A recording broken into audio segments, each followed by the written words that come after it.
Hello. Well, as you can see, this is a face made for radio, which is why I don't do a lot of TV. But I thought I should show a little bit of what I have done. So a combination of just taking shots of myself when I've been talking on the radio. And also I have done some TV appearances as well, because I'm seen as in Australia, I'm certainly seen as being a bit of a business journalist. So I was called on by the ABC a few times, like this time. It's not the same as programming your old VCR or even your hard disk recorder, because it's in the cloud. And the idea from Optus, which was a smart move, it was saying, you've got this content that you've got, access to because it's on free-to-air TV. Even if it was on Foxtel and you were paying for it, let's take it and give you the ability to watch it where you want. Now that sounds like a great thing for the consumer.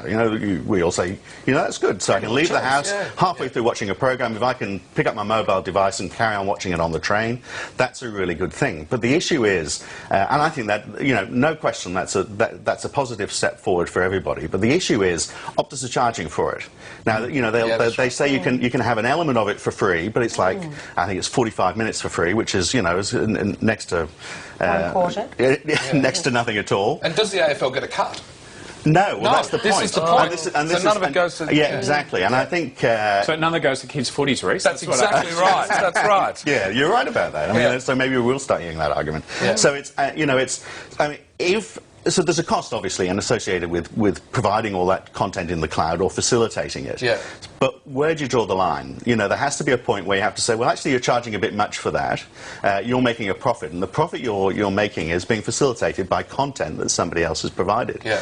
And time and time again in the industry. Take that up with Google, really. I mean, it happens everywhere. We've got a telecommunications industry that on the one side is saying, well, we can't just make money from straight access. We've got to start making money from somewhere else. And content looks like a good idea because we can't think of anything else. And then on the other side, you've got the content industry saying, well, we've got to use these new channels and we want to take advantage of it. And so they're both trying to clip the ticket. Right. And so we have this fight that's going on in the middle ground, and a lot of the time that fight is happening in the courts. Rather than these people getting together and saying, well, why don't we actually get together and talk about a sustainable business model that's going to be good for both sides? Do these sanctions work, Phil? Well, I mean, he obviously thinks they do, but I mean, we know they don't. I mean, certainly when you're looking at I guess it depends on what you're trying to achieve through sanctions, isn't it? If you're trying to bring an economy down, then that's fine, so long as you can get everyone else to come along with you. And in the case of sanctions against Tehran, it doesn't look like he's going to be very successful with that. The EU have made a very rare stand. In fact, I think it's the first stand ever, a European Union-wide refusal of an American demand. Yeah. And if you look, and China is, if you look at for completely different reasons, but the tariffs that are being imposed on China is not sort of kowtowing to him. They're saying, well, we're going to stand up to you as well. So, I think there's a real danger that he's creating an isolated state for the United States, that, that everyone is going to find another way of working around, just not involving America. Well, China's stance way back before you were born, when I was wearing double denim in the 1960s, was that... I'm glad you got the double denim in. We're getting all of that on camera. This is a homage to the 80s. I thought I'm going to be on your show. I've got a lot of the part. I was surprised you're not in double denim yourself. I will be next week, now that you've popularised it again. But back then, China used to describe the United States as a paper tiger. It was distinctly premature. It was a tiger still, and had a lot of teeth. But there is a danger, and you've just identified it, that if you go around the world putting sanctions on everybody and nobody follows you, it ends up actually that you're the loser, as the US might be in the trade war with China. Well, the US has got to ask, who is going to lose on all of this, really? What are we selling to China that they can't buy from somewhere else? And a huge amount of it is agriculture. They've got a lot of land in the United States, but there's a lot of land in other parts of the world as well, So soybean, China is saying, well, we'll just buy it from South America rather than buying it from the United States. And so it hurts the farmers in America. So now Trump is having to say, well... It's having to bail them out. It's having to bail them out. So it's like, it's costing people money. It's pushing prices up, and he's having to subsidise the producers. And what's he subsidising them to do? Well, we'll subsidise you not to do anything. It's sounds not like the EU. Common agricultural policy. Exactly. He's it's not what Donald Trump used to stand for. It is Saturday, the 9th of June 2018. We got to see Parliament for the first time on TV, live, on this day in 1975. There had been microphones in there since the 1950s. But there was this concern, I think at the time, that if they televised Parliament, it might just be that a little bit too exciting for us. You know what I mean? Seeing all those politicians debating, that might be just too much for our minds and our hearts to be able to cope with. Or was it perhaps that they were actually worried that we would see them all in Parliament and possibly one or two of them nodding off, which we do see from time to time. It's not good to see your paid representatives representing democracy and they're actually dozing off after a rather good lunch and a nice bottle of wine. Anyway, it was this day back in 1975. It was only for a trial for 1 month. Tony Benn, God bless him, was actually the first minister to face a question on air. Then they stopped it for a while. It came back a few years later. I actually remember all of that when it was... I was only a young lad, but I remember when they started televising Parliament. It must have thrown some kids' TV shows off air or something, and maybe that's why I remember it. But I am a big fan today. Watching Today in Parliament, I'm just fascinated to see how it all ends. This little drama that we see. It is a bit like a soap opera, isn't it? It's marvellous. We've got this woman now playing the Prime Minister. She is a strange choice, I must admit, but I love the way in this soap opera called Parliament we've now got a few comedic characters in there, like Boris and Michael Gove, obviously just written into the plot just for sheer entertainment value, not actually any depth or substance to the story, but they're really just for a laugh. Whoever is the script editor for this TV show, doing a great job. The best soap opera running, I reckon, introducing this Brexit thing as well. An absolute inspiration to the storyline. That will just run and run. Phil, welcome back to the Drum. Thank you. Were there any surprises in the Coalition's presentation today? No, not really. Malcolm Turnbull's been talking for a long time about his preference for fibre to the node.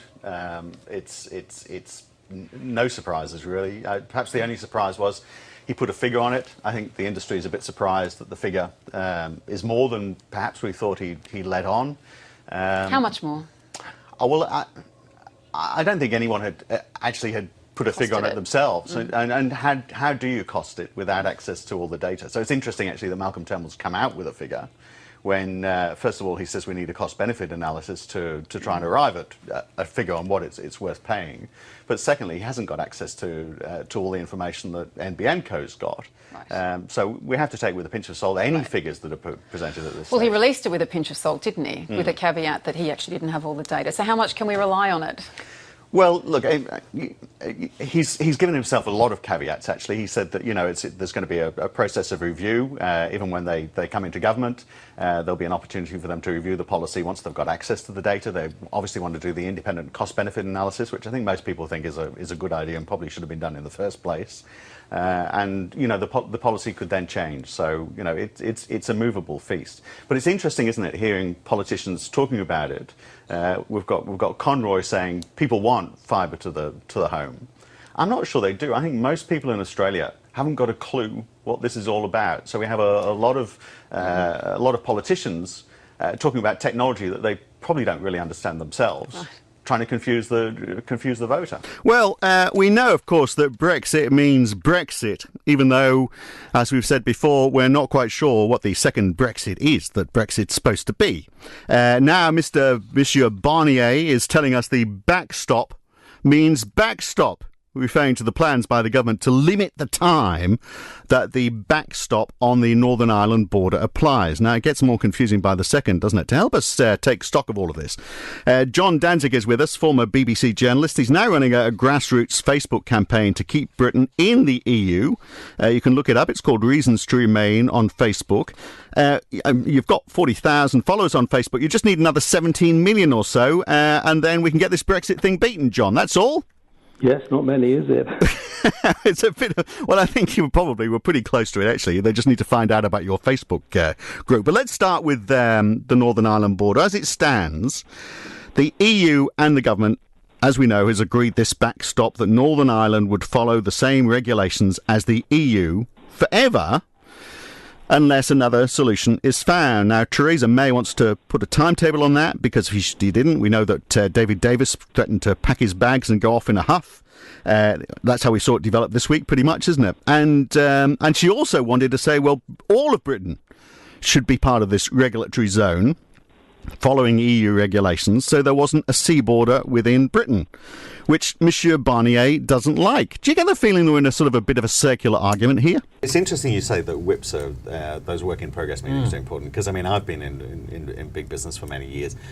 Work in progress is it's that Monday morning meeting. It goes on till Monday lunchtime. Well, it 3 does it, but hours. that has to be biggest waste of efficient as time. well. Yeah. No, but that's the thing, and you're quite right. A lot of businesses, because your meetings aren't don't use the necessarily right- a way to get things done. Like obviously they work for you, but obviously, like you're saying, they can be a big waste Yeah, of no. time Well, as it becomes a sounding board. I mean, maybe I've just worked for the wrong companies, but I've spoken to lots of people who they're saying the same thing. Everyone grandstands at work in progress meetings. Oh, look what I've done this week, and then I've invented a feour things that I'm going to do. we need to have a the next separate week. session all about how to have an effective work in progress. I think that's a good point. But I mean, our meetings are the way. But I think the other question as well is it's not just how effectively you're getting through your workload. Are you doing the right thing? Yeah. And that's the big element of productivity. I mean, there's lots of things you can do to manage your time more effectively.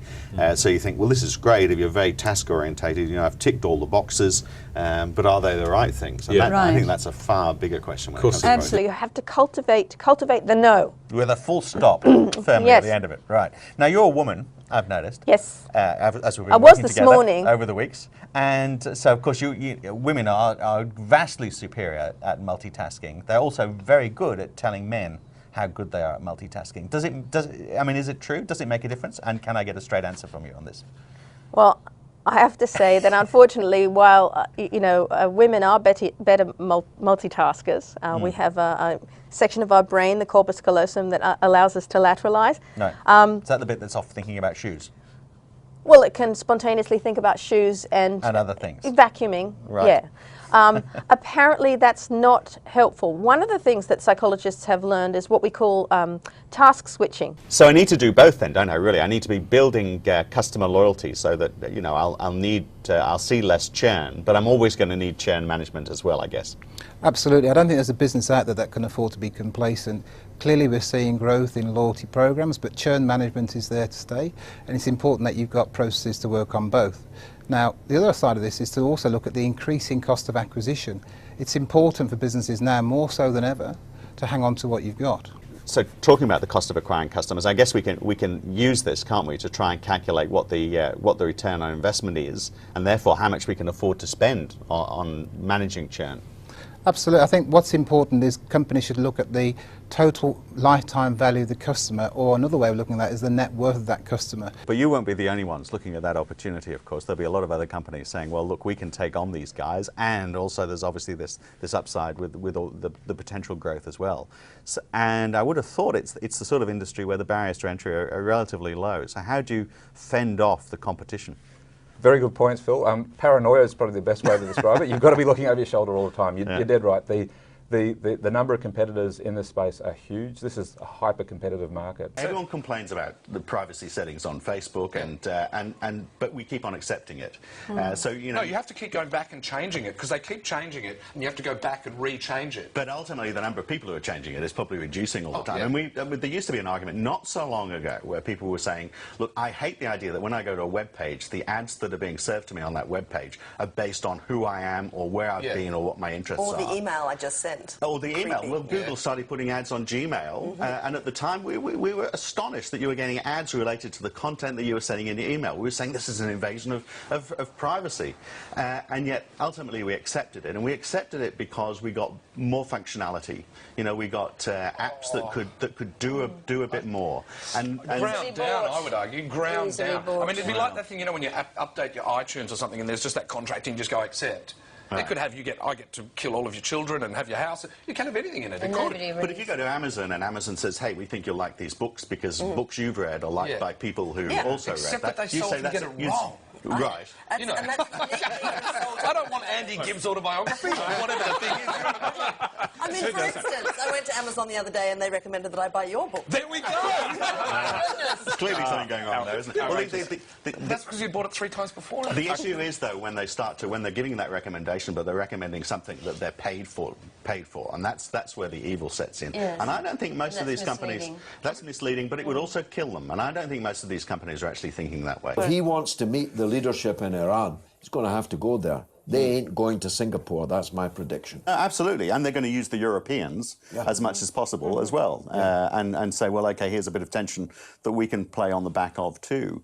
And you know, I don't think Europe's going to roll over either. I think a lot of the world is saying we've had enough of this guy now. We've had enough of Trump, basically. Yeah. I think. But my question is: this Trump who's propagating this all? Is it not his team behind him? Well, yeah, more than likely, given that the man had no interest in foreign affairs at all till he came to office. But what he does have an interest in, as I was just saying, is a headline. So where can I make the most noise, which is going to get me the most coverage? I think it's all playing for his domestic audience, isn't it? How long that's going to last when people start to realise that things are more expensive, they can't get everything that they could get before.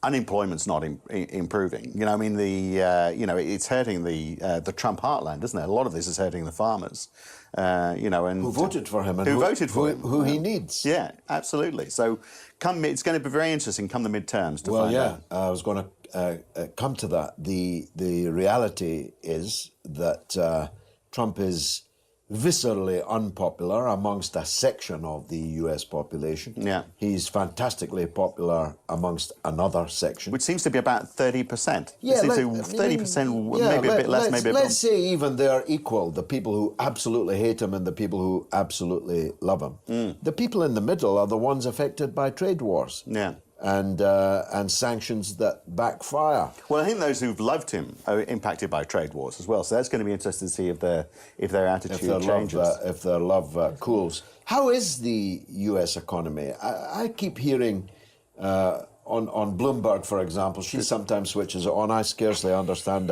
it's doing fantastically, a word that's being said.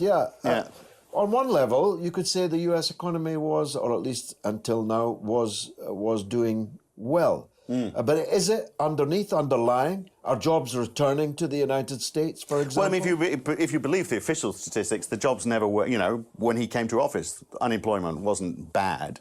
The problem is a lot of it is, first of all, whether you believe those statistics, and secondly, a lot of it is structural as well. So, if you're part of a 5% that's unemployed, you don't care whether it's 5% or 10%, you're unemployed. You're 100% unemployed. Exactly. And, and for a lot of people, I think that those jobs are disappearing because industry's moving on. The problem is Donald Trump is trying to hang on to a lot of industries as well. Like we're saying, well, let's support the farmers, let's give them money, but what are they going to do if you don't have any plan to transition? And I guess that's always the problem when you're undergoing any form of structural change. If a government says we're going to get involved in helping to some form of resurgence in the economy, then you've got to plan for that. You can't, like Margaret Thatcher, for example, we go back to the 80s where Britain was undergoing structural change. She made the mistake of, I'm a northern lad, was living in Teesside and saw the worst of it, that we had a big rise in unemployment because industries were being closed down. There was no investment being made in new industries or structural reform for the economy. And I think Trump is perhaps guilty of doing the same thing. Well, it hasn't changed in the decades you were down under, I can assure you, up north. Now, you're the oracle. I've got you here. I've got to ask you about currency fluctuations. It's a grand word, oracle, isn't it? Wow. Yeah, well, can you be an oracle in double denim? I'm not sure you can. The double denim oracle. There's a name for a podcast I've just given you for free. Wow.